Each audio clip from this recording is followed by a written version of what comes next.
a library or a departmental store, you must have noticed that all the articles are arranged in an orderly manner. This order helps in finding out the right thing in the right place. It expedites work and avoids confusion. Classification is one such orderly arrangement, and its purpose is to create order in disorder. Classification is essential to handle various items of diverse kinds. And the same is true about living organisms. The organisms living on Earth are innumerable and diverse. They are the product of evolution. All organisms have direct or indirect interrelations. They show diversities in their structures, functions, and behavior. It is estimated that 1.9 million different animal species have been described in the literature of zoology, and that each year about 10,000 new ones are identified, but no two individuals, excepting identical twins, are exactly alike. The student no doubt will wonder about this diversity of life. What produced it? Why do some groups have more variations than others? What was the role of the environment in this diversity? No outright answers can be given to all these questions. But while studying the many evolutionary patterns, we may arrive at some of the answers. Let us see how this variation and diversity of animals is produced. The variations in animals are acquired due to the interactions between hereditary factors and the environment. Changes in genetic patterns through mutations and recombinations of these changes in populations account for the most significant variations. Variation and reproduction make possible the uniqueness of life because variation has changed life's patterns and reproduction has ensured copies of these patterns from generation to generation. Reproduction does not always provide exact copies. There are always some variations in all reproduction. The basic variations or differences among the higher taxa, such as phyla, include morphological features related to nutrition, internal transport and maintenance, organ differentiation, coordination, and locomotion, all features that are closely interrelated. However, after millions of years of evolution, the phyla or major animal groups are so distinct that clues to their relationships are very obscure. In brief, evolution teaches us that all living organisms have come from common ancestors through a gradual transformation of types brought about by change as diversification. Every organism has a historical background that must be understood to appreciate its origin and nature. Chance variations appear now and then in all organisms. They may be useful, harmful, or indifferent to the welfare of the animal. If harmful, the variation may be eliminated by natural selection. If beneficial, the organism may gain some slight advantage over others and so have a better chance to leave descendants. The process of perpetuation must, therefore, in the long run, be responsible for the enormous variety of living forms in past and present times. Over long periods of time, such changes could result in forms quite different from their ancestors. Therefore, as diversity of life occurs, speciation or the splitting of one group of species into two also occurs.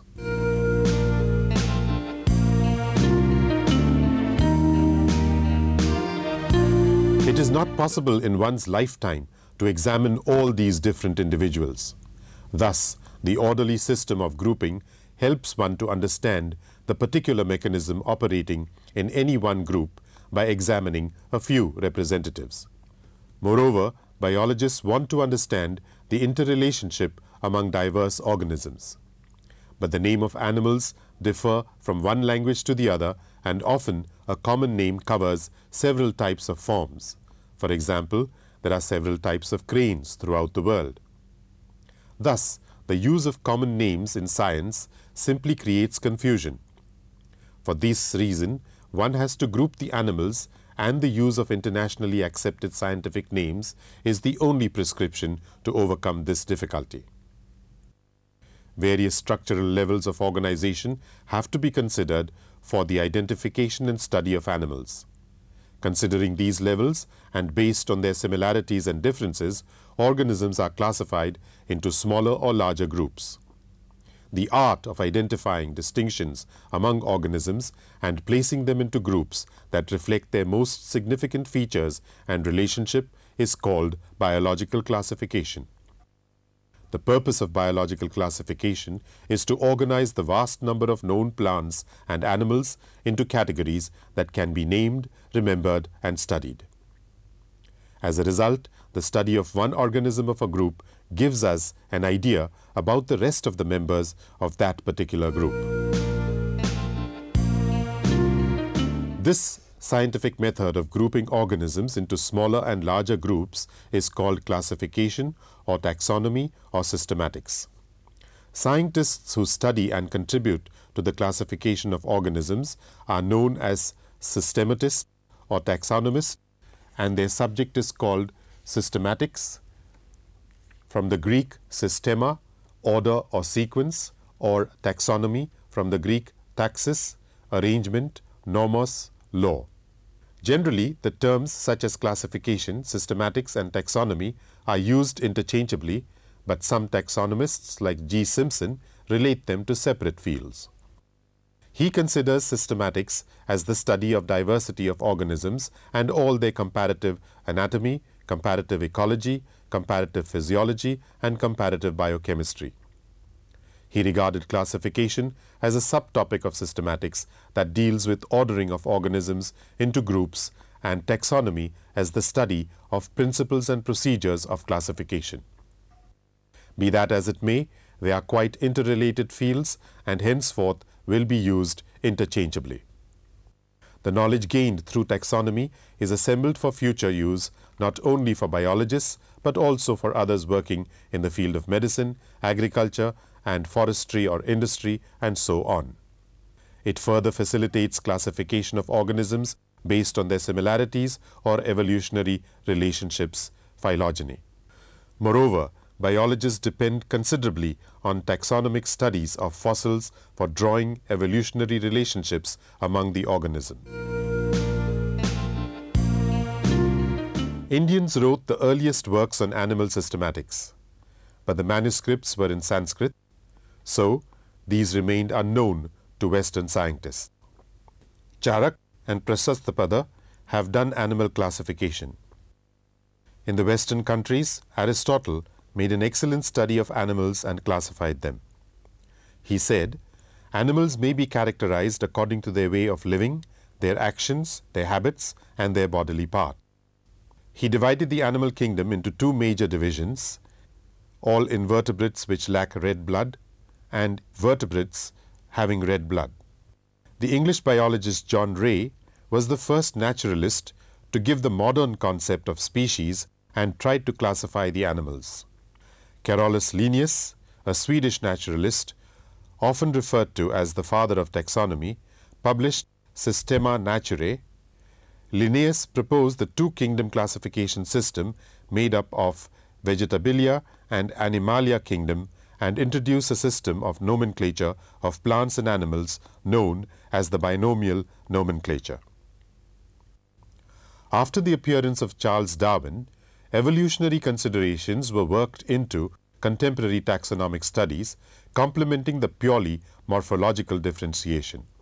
Another major step in the refinement of taxonomic science was taken by Ernest Haeckel in 1866.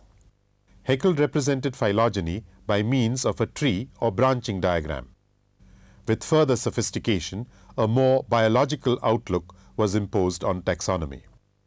Genetic, ecological, geographical, and morphological characteristics were taken into account.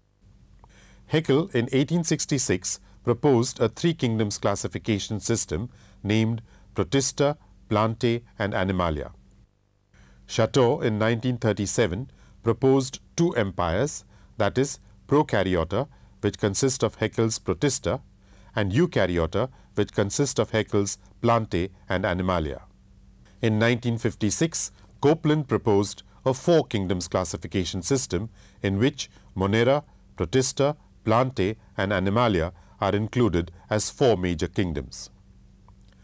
Innovational suggestions include Sokal and Sneath's conception in 1963 of creating a massive catalogue of organisms and assigning each species a number, numerical taxonomy. This idea has been in some way extended with the suggestion of computerizing the categories by Jahn in 1966. The 5 kingdoms of Whittaker's system are Monera, Protista, Fungi, Plantae, and Animalia, proposed in 1969.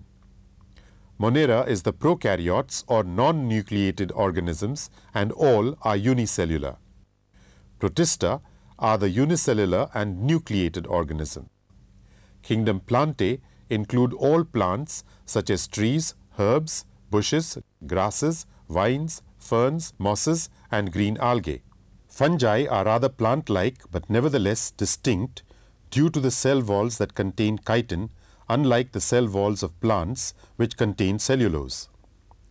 This kingdom includes microorganisms such as yeasts and molds, as well as the more familiar mushrooms. The Animalia are the true animals.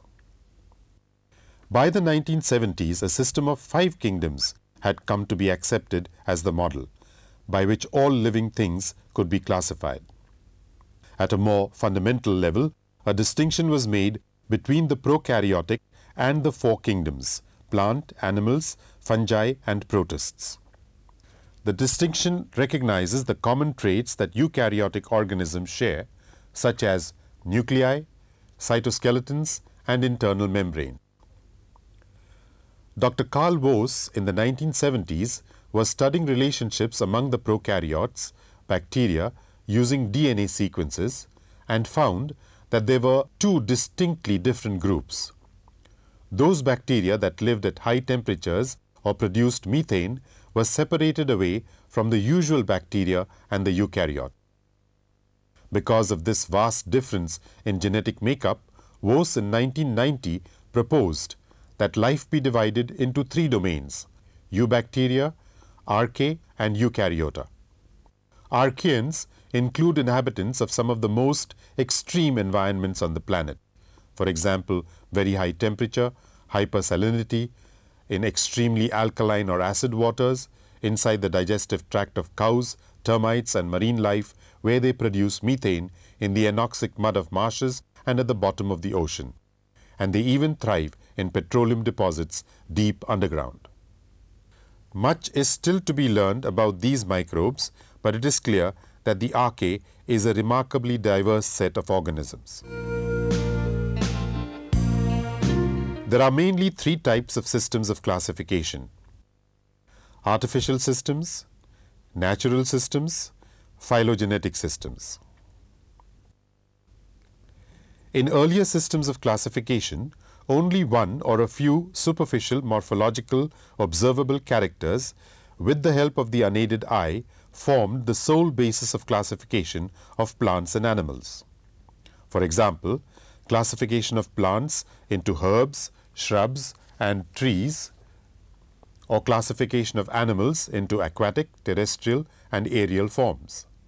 Such methods are useful in the primary identification of organisms.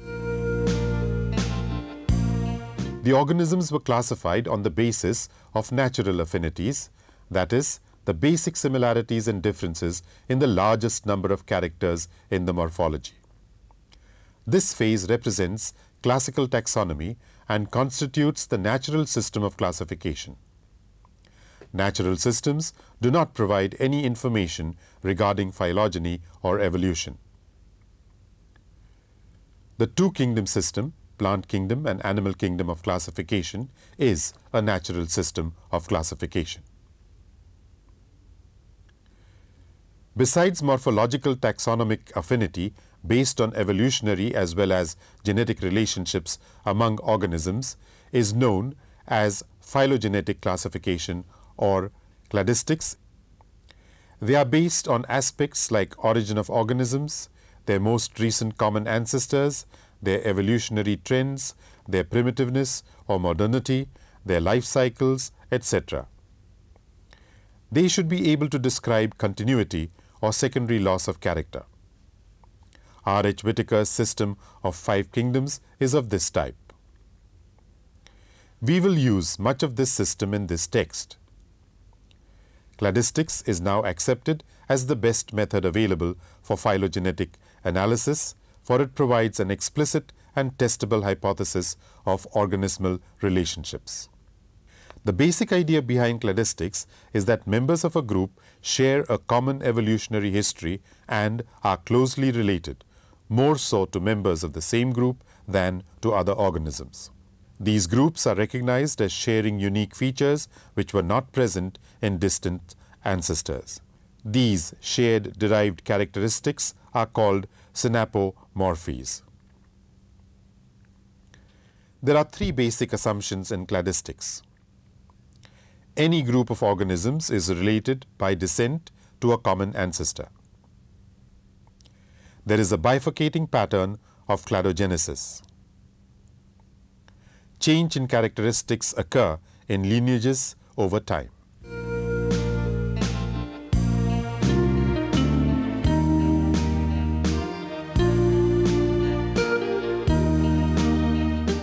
The improved tools and techniques for classification helped in the emergence of new branches of systematics such as cytotaxonomy, chemotaxonomy, or biochemical taxonomy and population systematics. The numerical system of taxonomy or phonetics employs numerical methods for the evaluation of similarities and differences between species. Such comparison is possible due to the availability of sophisticated calculating machines and computers. The cytotaxonomy system uses cytological information on cell, chromosomal number, structure, and behavior of chromosomes during meiosis for classification purposes. The chemotaxonomy or biochemical taxonomy system is based on the chemical constituents. In this taxonomy, chemical characters helped in establishing relationships and in the statistical evaluation of taxonomic information. We give names to objects around us. You are also familiar with the common names given to pets and even domestic animals. Generally, names are in the local or common language and are called vernacular names. Sometimes, group names like dog, cattle, tree, or shrub are also given based on the similarities among the organisms. But it is not possible to identify the organisms universally based on their common names. Even biologists find it difficult. Common names vary with the different languages or even in different parts of one country like India, where so many local languages are present. But the scientific ones are universal and acceptable all over the world. The scientific names ensure that only one name is given to an organism, and a description of the organism should help other people to arrive at the same name in any part of the world. At present, for the nomenclature of animals, the binomial nomenclature system or sometime the trinomial nomenclature system is used. The binomial system was introduced by Carolus Linnaeus in 1758, in which the first word denotes the genus, whereas the second one is for the species. In Latin, bi means two and nomen means name. Occasionally, 3 words are also used for naming organisms, especially the animals.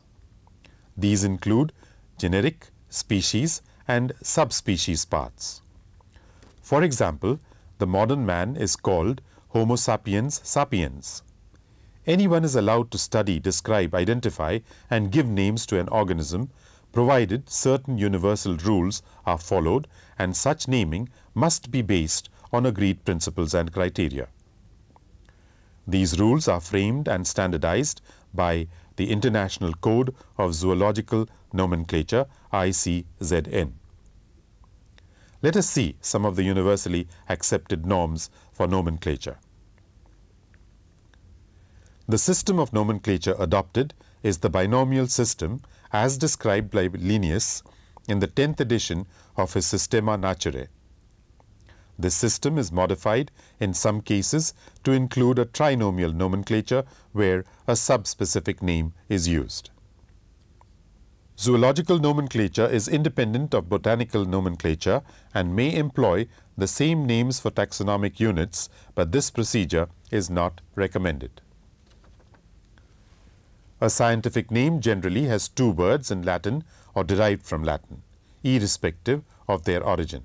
The first word denotes the genus, whereas the second one is for the species.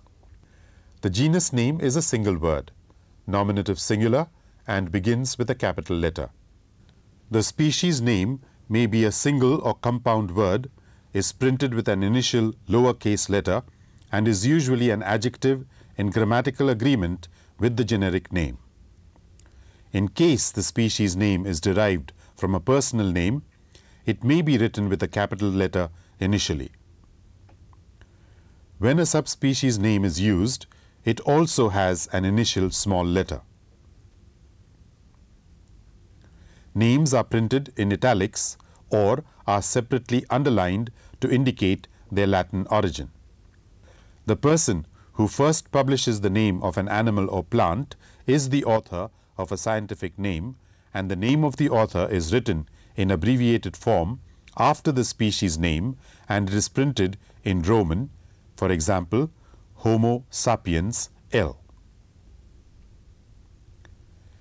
The application of the law of priority will start with 1758, the year of publication of Linnaeus's Systema Naturae.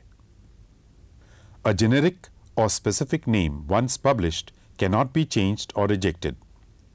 The generic or specific name, however, may be rejected if it has been used previously for some other animal. When a genus name is not the one under which a species is placed by the original author, or if the generic name is changed, the original author's name is placed in parentheses. For instance, the name Rana gryllus was given by Leconte to the common cricket frog, but it is now Acris gryllus into bracket Leconte, since the genetic name has been changed. The main aim of a taxonomic study is to assign organisms an appropriate place in a systematic framework of classification.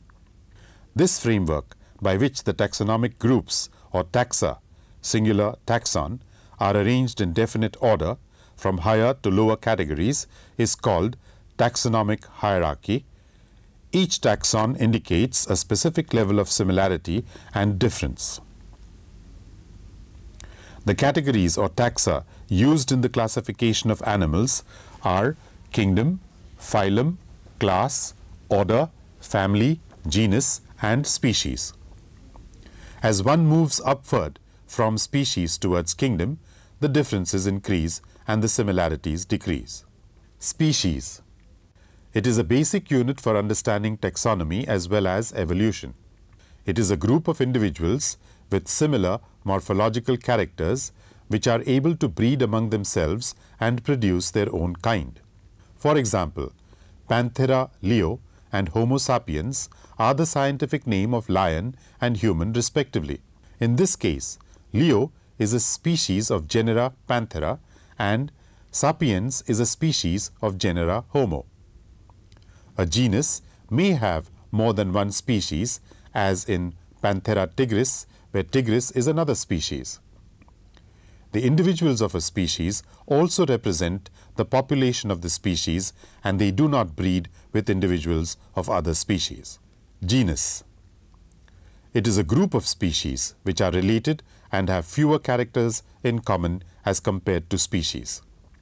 For example, lion, leopard, and tiger have several common features and are included in the genus Panthera. You will find that a genus may have a single species, as in Sapiens of genus Homo, or it may have several species. Family. It is represented by a group of related genera that are more similar to each other than the genera of other families. The genera like lion, leopard, tiger from genus Panthera and cats from genus Felis are included in the family Felidae. However, if you observe and compare the features of a cat and a dog, you will find distinct differences between them.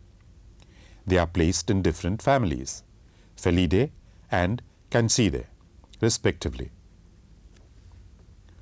Order. It is an assemblage of families resembling one another in a few characters. These characters are less similar when compared with many genera put in a family. Families like Felidae and Cancidae of animals are included in the order Carnivora. Class. It represents organisms of related orders. The order, named Primata, comprising monkey, gorilla and gibbon, is put along with order Carnivora, representing tiger, cat and dog. Both the orders are assigned to class Mammalia. There are other orders also in Mammalia. Phylum. It includes all organisms belonging to different classes having a few common characters. Among the animals, the phylum Chordate includes classes Pisces, Amphibia, Reptilia, Aves and Mammalia. Since all classes at some stage in their lives have common characteristics like presence of notochord, dorsal, hollow nervous system and pharynx perforated by gill slits. Kingdom. In general, it includes all organisms that share a set of distinguishing common characters. Plants are put in plant kingdom, while animals are included in the animal kingdom. This is the highest category of classification. The higher the category, lesser will be the number of common characteristics of organisms belonging to that category. For example, lion, tiger and leopard belonging to the genus Panthera have many common characteristics but differ widely from bat, elephant, gorilla and man, although all of them belong to the class Mammalia. In actuality, there are more taxa than mentioned above. As more data are collected, more distinction becomes desirable. Consequently, there exist several accepted additions to the basic taxon set. There may be other subranks like subspecies, below the species, subclass, between order and class, and subkingdom between phylum and kingdom. Here is a list of classification divisions or taxons. Kingdom, subkingdom, branch, grade, division, subdivision, superphylum, phylum, subphylum, superclass, class, subclass, infraclass, superorder, order, suborder, section, superfamily, family, subfamily, tribe, supergenus, genus, subgenus, superspecies, species, subspecies, variety, form or race.